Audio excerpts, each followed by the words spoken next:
Amber Team Liudvinavo komanda vis tik neprisižaidė ir iškovojo svarbią pergalę top 8 etape, įveikdami Sūduvio ekipą 89-92. Po rungtynių kalbiname Amber Team Liudvinavo gynėją Gintarą Balčiūną. Gintarai, sveikinu su pergalė ir sakyk, kodėl tokia dramatiška rungtynių pabaiga susiklostė. Atrodo, saugių rezultatų pirmavo, tačiau kas lėmė? Ačiū visų pirma. Kas lėmė? Varžovai pradėjo spausti. Mes to ir tikėjomės, bet nepavyko išpildyti visko, kaip treneris nurodė. Kvailos klaidos turbūt reikėtų sakyti, bet, kaip matom, pavyko iškovoti. Kaip ruošitės prieš šios varžybas? Nesiruošime, mes esame tokia komanda, kuri tiesiog susirenka į varžybas. Žinom, pagrindinis varžovų geriausius žaidėjus, todėl varžybų metu jiems pritaikom specialią gynybą, paspaudžiam, prižiūrime labiau ir tiek. Sūduvio ekipa pasipildžiusi yra keliais žaidėjais ir kaip jūs vertinat tą jų papildymą ar kaip galbūt jų žaidimą pakeitė šis papildymas? Turbūt kalbate apie 8 numerį.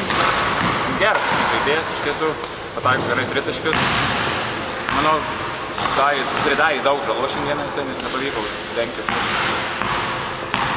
Kaip vertinate pirmasis rungtynes prieš Sūduvio ekipą ir šias antrasis? Kokie skirtumai, galbūt kažkas jau pasikeitė yra jūsų nuomonė?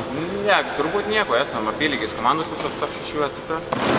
Ir turbūt svarbiausias dalykas šiandien buvo, kad pataikėm puikiai tritaškius.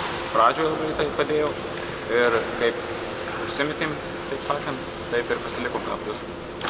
Amber Team Liudvinavo komanda neįtin sėkmingai pradėjo antrąjį etapą ir sakykit, tas banguotumas, kas lemia tokį netolygų žaidimą? Kaip matėte, tai varžybas susirinkam dabar, tai kartais nebūna manęs, kartais Martyno, kartais Botyriaus, trūksta žaidėjų, ir kai žaidėjai 6-7 žaidėjai, tai pavargsi visą laiką.